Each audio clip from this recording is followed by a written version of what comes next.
Oi lads, it's Danny here today, bringing you a lovely video on why the derivative of cotangent of x inverse is equal to -1 divided by 1 plus x squared. So before we jump in, please drop a like and subscribe, and let's get right into it. Let's get proving this. So this is very similar to arctangent of x, where we're going to be using the same series of steps. Very similar. Instead, we just have an arccotangent of x.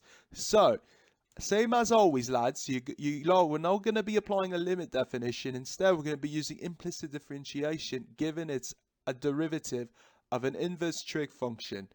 Therefore, we're going to say that y is equal to arctan of x, and we're going to apply cotan to both sides of this equation, same as we did before.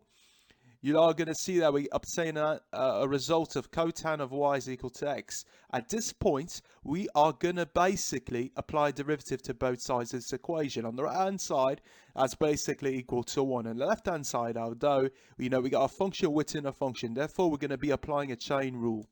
So you're going to first take the derivative of the first part, whatever inside the brackets, and you will obtain this as your derivative.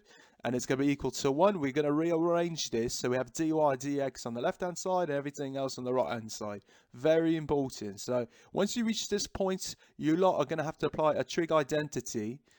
And we know that cosecant squared of x minus cotan squared of x is equal to 1. If we substitute a y term in here, right, and we rearrange it and solve for cosecant squared of y, what we're going to obtain is 1 plus cotan squared of y. I'm going to replace this into this expression of it, as you can see on your screen.